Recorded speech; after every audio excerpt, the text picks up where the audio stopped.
안녕하세요. 차에 미쳐있는 남자 차미남입니다. 최근 소형 SUV 시장이 과열되고 있습니다.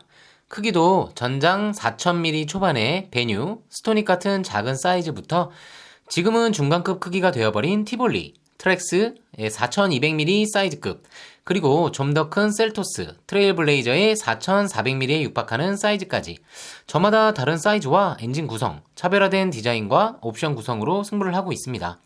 이 치열한 시장에 곧 등장하게 될 또 하나의 모델이 신형 QM3, 즉 르노 캡처 2세대입니다. 캡처의 경우 치열한 유럽의 소형 SUV 시장에서 항상 판매량 상위에 랭크되는 모델인데요. 지난 영상에선 가솔린 엔진의 스펙과 연비, 제로백 등에 대해 알아보았죠. 소형 SUV 시장은 최근에 등장한 모델이 많은 만큼 장비의 다양화와 고급화도 상당히 진전되었는데요.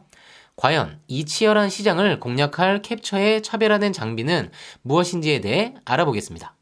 참고로 앞으로 설명드릴 사양은 전사양 기본이 아닌 트림별로 옵션 또는 기본 적용되는 사양이며 순정형 용품으로 외부 장착이나 사제 장착되는 옵션은 배제하고 말씀드리겠습니다.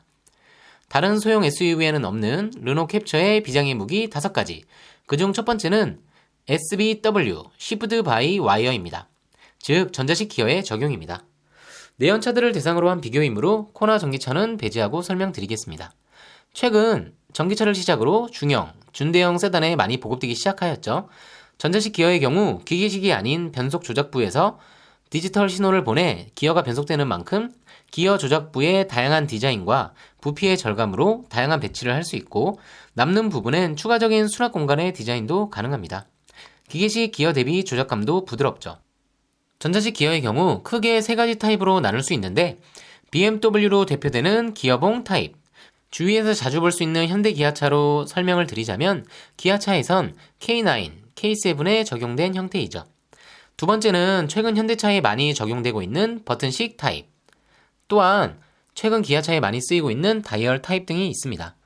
르노 캡처의 경우 작지만 한 손에 쥐기 편한 형태의 기어봉 타입을 채택하고 있는데요. 중립 위치에서 위로 밀면 후진, 운전자 쪽으로 당기면 드라이브 신호가 입력되고 전자식 기어이기 때문에 기어는 원위치로 돌아가는 형태입니다. 파킹 버튼은 기어 하단부에 따로 마련해 두었습니다. 암레스트에 팔을 걸치고 조작하기 용이하도록 암레스트와 연장선상의 높이에 전자식 기어를 배치하였고 전자식 기어의 작은 부피로 인해 하단부에 넓은 수납 공간이 생겼습니다. 기어부가 떠있는 듯한 느낌을 주도록 디자인되어 측면에서 바라볼 때 상당히 이색적이고 유려한 라인을 보여주고 있습니다. 또한 기어부를 둘러싼 마감부를 대시보드 중단부와 같이 컬러 변경을 할 수 있는 옵션도 두어 기호에 맞는 다양한 연출을 할 수 있습니다. 화이트 크림 내장에 적용된 이니셜 파리는 고급스러우며 오렌지 컬러가 적용된 인테리어는 개성 넘치고 산뜻해 보입니다. 다른 소형 SUV에는 없는 르노 캡처의 비장의 무기 5가지, 두 번째는 세로용 모니터의 적용입니다. 보시는 것처럼 전자식 기어봉과 함께 실내 인테리어에 임팩트를 주는 부분이 바로 세로용 모니터의 적용입니다. 사이즈는 9.3인치로 10.25인치 가로 모니터가 적용된 경쟁 모델들보다 큰 사이즈는 아니지만 세로용 모니터 적용으로 인해 다른 소형 SUV들과 차별화된 인테리어를 보여주고 있습니다. QM6나 SM6에도 세로용 모니터가 적용되기는 했지만 사이즈가 8.7인치로 좀 더 작고 돌출되지 않은 형태로 좀 더 아래에 위치해 있었죠. 또한 물리 버튼을 상당 부분 배제해 조작의 직관성에서 아쉬움을 보였었는데요. 캡처의 경우 공조기 버튼과 주요 메뉴들은 모니터와 기어부 사이에 배치하여 좀 더 편리한 조작이 가능해 보입니다.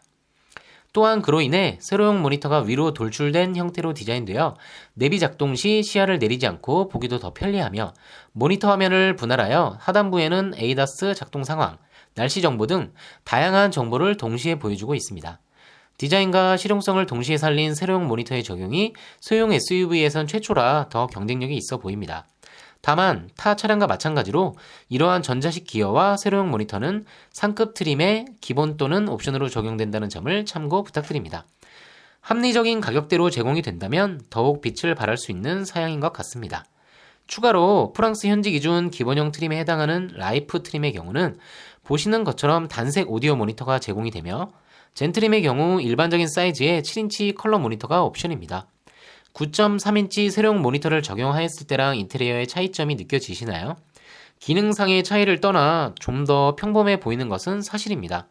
사진의 경우 기어부 또한 전자식 기어가 아닌 부츠 타입의 기어가 적용된 모습이죠. 다른 소형 SUV에는 없는 르노 캡처의 비장의 무기 5가지. 세 번째는 풀 디지털 클러스터입니다. 최근 등장하는 신차에 많이 적용되는 사양이죠. 중형급인 소나타나 K5에도 풀 디지털 클러스터가 적용되었습니다. 다만 소형 SUV급에서는 티볼리만이 유일하게 풀 디지털 클러스터를 적용하고 있는데요. 쌍용의 경우 신형 코란도에도 적용을 하였고 부분 변경 모델인 베리뉴 티볼리에도 10.25인치의 풀 디지털 클러스터를 적용하였습니다. 이 부분은 쌍용 자동차의 빠른 적용이 돋보입니다. 하지만 다른 경쟁차인 기아 셀토스나 현대 코나, 최근 등장한 쉐보레 트레일 블레이저에는 적용되지 않았는데요. 캡처의 경우 전자식 기어, 세로형 모니터와 더불어 풀 디지털 클러스터까지 적용하여 실내에서 경쟁차와의 차별화를 확실히 하고 있습니다.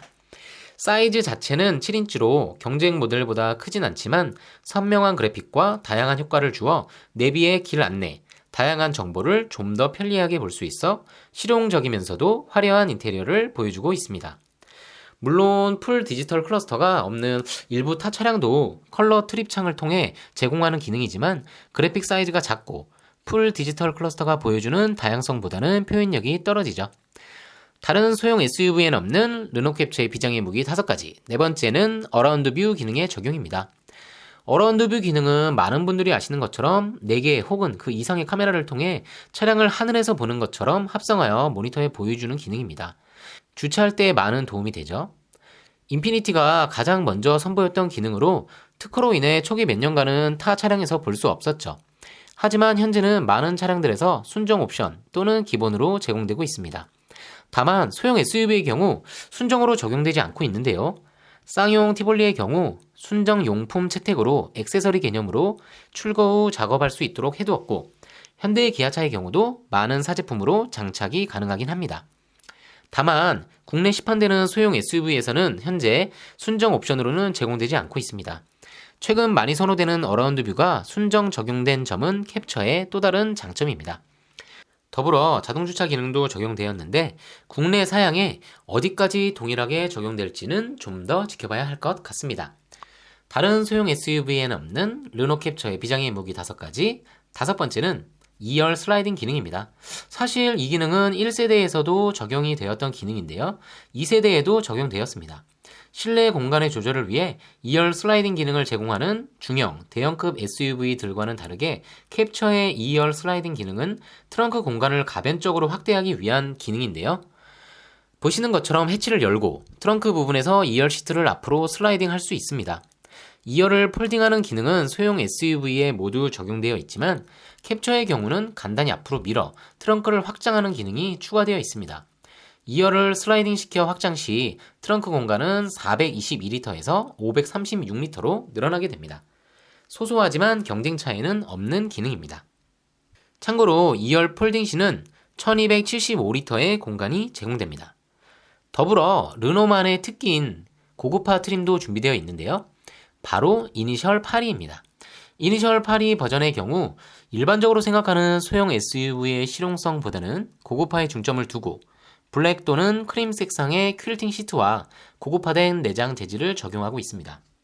또한 외부에는 전용 그릴과 프랑스 에펠탑이 모티브가 된 전용 휠, 아메시스트 블랙의 전용 외장 컬러 등을 적용하고 있습니다. 바로 고급화 트림을 원하는 수요까지 잡을 준비를 하고 있는 것이죠.